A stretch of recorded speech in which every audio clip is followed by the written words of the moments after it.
Bismillahirrahmanirrahim. Selanjutnya setelah kita menerangkan tentang ilmu dan macam-macamnya, maka selanjutnya kita menjelaskan tentang apa yang dinamakan dilalah.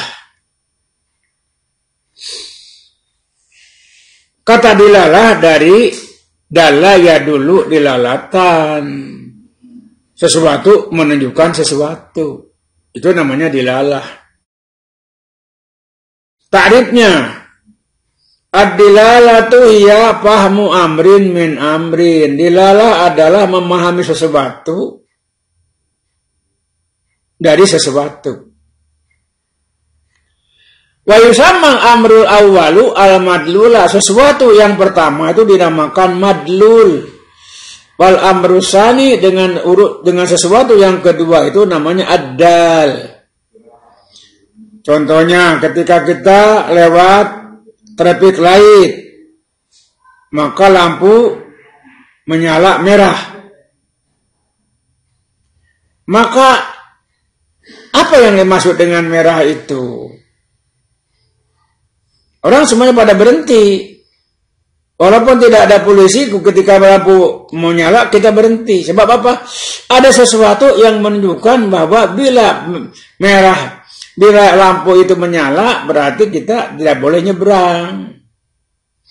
Maka traffic light itu dinamakan dilalah. Di situ ada dal, ada madlul.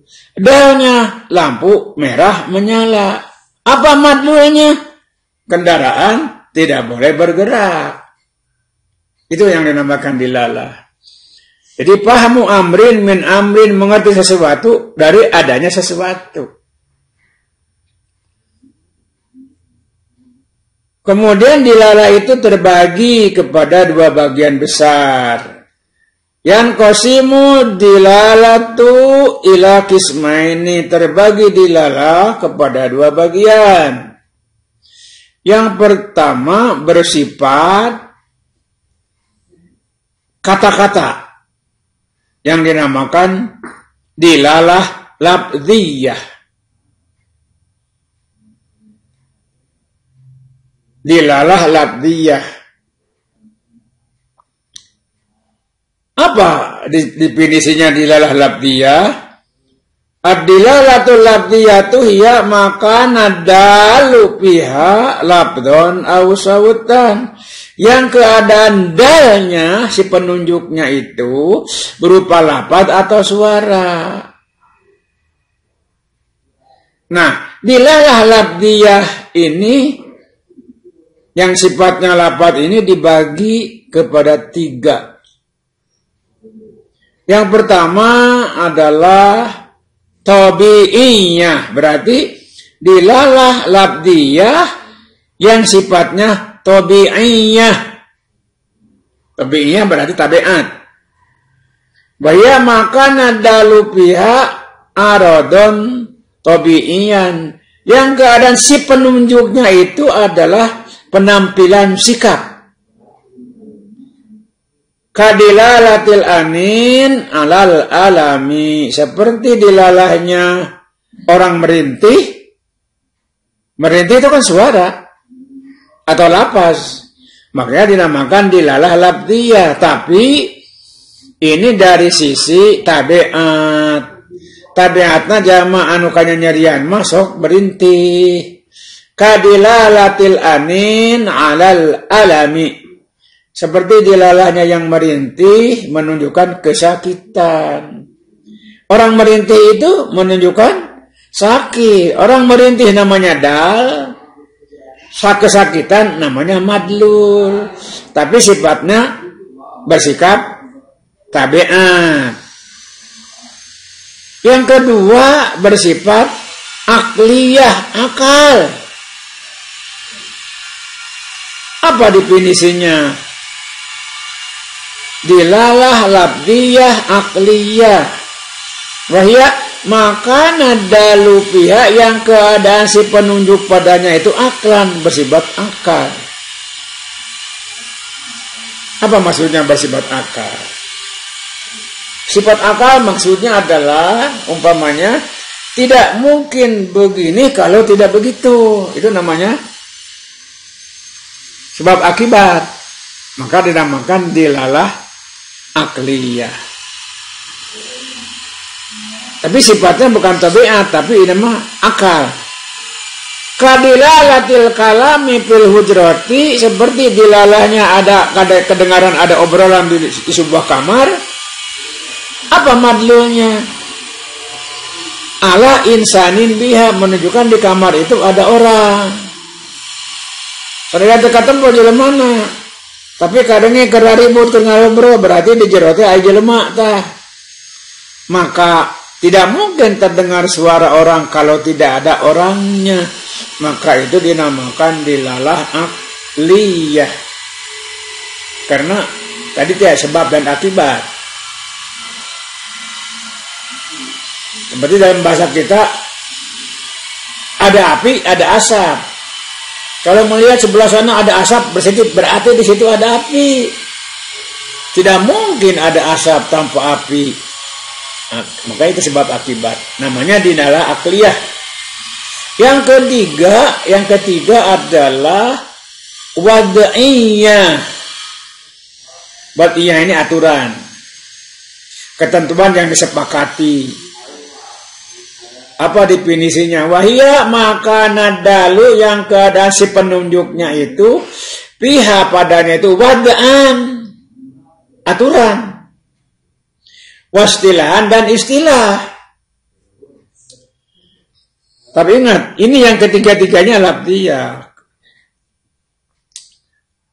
Yang ketiga ini adalah dilalah lafziyah wad'iyah, seperti kadilalatil alfaz ala ma'aniha, setiap lafaz pasti menunjukkan kepada makna. Al mawdu'atu, yang diperuntukkanlah baginya fil lugha, dalam bahasa. Misalnya sayyaratun, itu udah. Apa madlunya? Mobil. Tayyaratun, itu tentu ada maksudnya. Apa yang maksud tayyarat? Pesawat udara. Itu namanya setiap kata menunjukkan kepada arti. Diulang. Dilalah adalah memahami sesuatu dari sesuatu. Yang pertama disebut dal karena dia menunjukkan sesuatu. Yang kedua dinamakan madlul, apa yang ditunjukkan oleh sesuatu itu. Dilalah dibagi, ada dilalah lafziyah yang bersifat lafaz atau suara. Dilalah yang bersifat lafaz atau suara ini dibagi tiga. Pertama dilalah lafziyah tabi'iyah, yaitu penampilan sikap. Tapi sifatnya lafaz atau suara. Umpamanya kedengaran suara azan, kan itu namanya lafaz. Apa madlulnya dari suara azan? Waktu sholat sudah tiba. Itu dilalah lafziyah. Kemudian dilalah lafziyah ini dibagi tiga. Ada tabi'iyah yang bersifat tabiat. Umpamanya kedengaran ada gelak tawa. Apa maksudnya gelak tawa? Gelak tawa itu orang lagi senang. Maka ini dinamakan dilalah lafziyah tabi'iyah, karena kedengaran ada suara. Jadi suara dan lafaz ini yang dinamakan dilalah lafziyah itu. Hanya yang ini bersifat tabiat. Orang ngomel-ngomel aja terus. Itu kan suara atau lafaz. Kenapa dia ngomel-ngomel? Karena dia kesal. Maka itu dinamakan dilalah lafziyah tabi'iyah. Sedangkan yang ketiga adalah dilalah akliyah. Suara atau lafaz tetapi ditunjukkan oleh sesuatu. Seperti tadi mencari seseorang. Badai Ustad anu abdi teh oke sekedap atau kuping ke tah tadinya anu seurina seri manehna tadi kamar sebelah. Ada kamar sebelah, silakan aja masuk, ada. Padahal dia tidak melihat, tetapi kedengaran ada ketabak dianya seperti itu. Itu namanya dilalah labdiyah akliyah. Yang ketiganya dilalah labdiyah wad'iyah. Setiap kata pasti mempunyai arti. Maka itu namanya dilalah labdiyah. Nah ini barangkali silakan mencari banyak contoh-contoh.